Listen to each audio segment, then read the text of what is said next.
बिना पढ़े पास कैसे हो? तो ऐसा क्वेश्चन जो है कई बार मुझसे स्टूडेंट ने पूछा कि भाई बिना पढ़े कैसे पास हो जाए। तो ऐसे तो कोई ट्रिक है नहीं कि आप बिना पढ़े पास हो जाए। भाई पेपर में अगर पास होना है तो कुछ ना कुछ आपको लिख कर आना पड़ेगा, ठीक है, तभी आप पास हो पाओगे। इसलिए 10-12 क्वेश्चन ऐसे रट के लेके जाओ, ऐसे याद करके लेके जाओ जो कि हर साल पेपर में आते हैं। जैसे कि मैं लिखवाने वाला हूँ 10-12 क्वेश्चन लिखवा दूंगा और वही क्वेश्चन आप उनको रट लो ठीक से। अगर पेपर में आ गए तो ठीक है, वरना वही आपकी अपनी कथा होगी, क्वेश्चन होगा और आपकी अपनी कथा होगी। तो बेटर यही है कि आप 10-12 क्वेश्चन तैयार कर लो जिससे कि आपको लिखने में थोड़ी दिक्कत ना पड़े, ठीक है। तो वो क्वेश्चन मैं तुम्हें लिखवा रहा हूँ और वो क्वेश्चन कौन कौन से हैं वो देख लो। तो सबसे पहला क्वेश्चन है आपके पास, पर ये क्वेश्चन आपको कंप्लीट ही पढ़ के जाना है, ठीक है। कभी यार 10-12 क्वेश्चन भी पूरे साल भर में याद नहीं हो पाए, इसलिए इन क्वेश्चन को याद कर लो आप। तो पहला क्वेश्चन आपका ये है कि पूर्ण तरंग दृष्टिकारी, ठीक है, पूर्ण तरंग दृष्टिकारी, पूर्ण तरंग दृष्टिकारी, एक क्वेश्चन रट लो, पूर्ण तरंग दृष्टिकारी विद चित्र याद कर लो इसको, क्या पता फंस जाए भाई, इंपॉर्टेंट क्वेश्चन है, ठीक है। पूर्ण तरंग दृष्टिकारी कौन सा क्वेश्चन है? पूर्ण तरंग दृष्टिकारी। क्वेश्चन नंबर 2 में ले लेता हूं, पूरा पूछता है पूर्ण तरंग दृष्टिकारी का सचित्र वर्णन कीजिए, सचित्र वर्णन कीजिए, ठीक है, चित्र भी दिखाना है, वर्णन कीजिए। अच्छा ठीक है भाई, सेकंड क्वेश्चन कौन सा है जिसको हम रट सकें और आराम से पास हो सकें? तो सेकंड क्वेश्चन आपका होता है बोर का नियम, ठीक है, बोर के परमाणु मॉडल, बोर के परमाणु मॉडल की व्याख्या कीजिए, की व्याख्या कीजिए। तो भाई एक क्वेश्चन ये है आप लोगों के लिए जो ये कहते हैं कि भाई बिना पढ़े कैसे पास हो, तो उन लोगों के लिए ये क्वेश्चन जो है बड़े कामयाब है। और वो लोग ऐसे के ऐसे क्वेश्चन जो है आप ठीक से याद कर लेना, ठीक है, ये क्वेश्चन रट के लेके जाओ, क्या पता फंस जाए पेपर में, लेकिन पढ़ना तो जरूर पड़ेगा यार, ऐसा तो कोई है नहीं कि भाई बिना पढ़े पास हो जाओ आप। तो क्वेश्चन नंबर 3 है आपका, तो क्वेश्चन नंबर 3 में ले रहा हूं हाइगेंस के द्वितीयक तरंगिकाओं के सिद्धांत, हाइगेंस के द्वितीयक तरंगिकाओं के सिद्धांत, हाइगेंस के द्वितीयक तरंगिकाओं के सिद्धांत के आधार पर, के सिद्धांत के आधार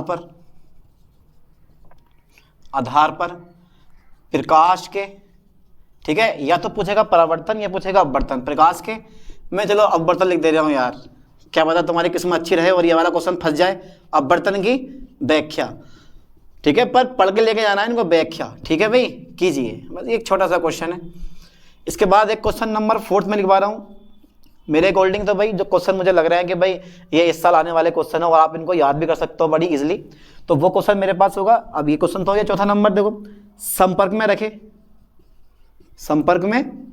रखे दो पतले लेंसों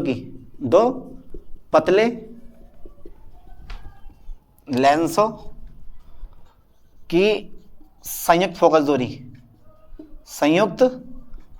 दूरी का व्यंजक, संयुक्त फोकस दूरी का व्यंजक, ठीक है, संयुक्त फोकस दूरी का व्यंजक स्थापित कीजिए, ठीक है। तो ये 4 क्वेश्चन हो गए आपके, कितने क्वेश्चन हो गए? 4 क्वेश्चन हो गए यहाँ तक। इसके बाद एक क्वेश्चन नंबर 5 मैंने और लिया है और वो क्वेश्चन आपके पास प्रिज्म के अपवर्तनांक का सूत्र, प्रिज्म के अपवर्तनांक का सूत्र निगमन कीजिए। तो इन क्वेश्चन को तैयार करो, क्वेश्चन 5 हो गई है, बस 10 या 12 क्वेश्चन लेंगे, इससे ज्यादा नहीं, बस यही क्वेश्चन आपको रट्टा मार लेना है।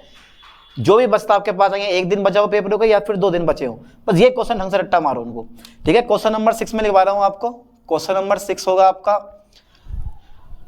क्वेश्चन नंबर 6 है आपका, देखो एक तो ले लेता हूं मैं LCR परिपथ, भाई हर साल आने वाला क्वेश्चन है, और ट्रांसफार्मर, और क्या ले लिया मैंने? एक ट्रांसफार्मर सबने देखा है, ट्रांसफार्मर जो है भाई सबने देखा नहीं देखा किसी ने है भाई?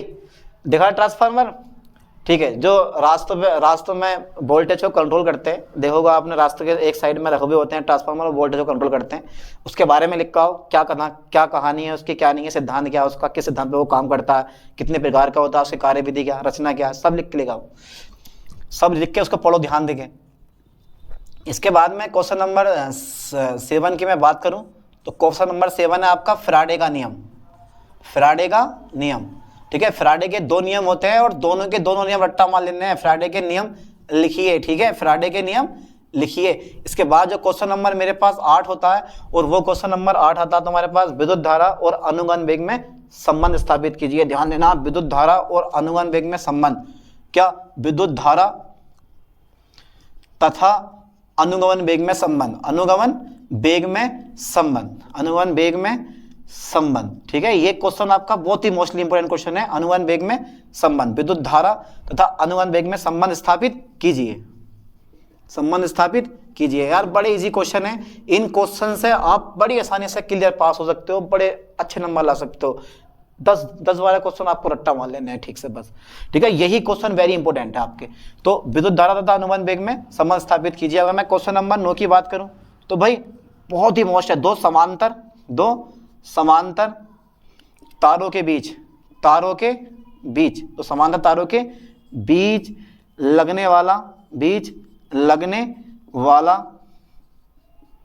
लगने वाले बल का सूत्र निगमन कीजिए, ठीक है, निगमन कीजिए। और एक क्वेश्चन और लिखवा देता हूं मैं। क्वेश्चन नंबर मेरे पास 10 रहेगा। भाई आपने किरचॉफ के नियम तो पढ़ रखे हैं, किरचॉफ के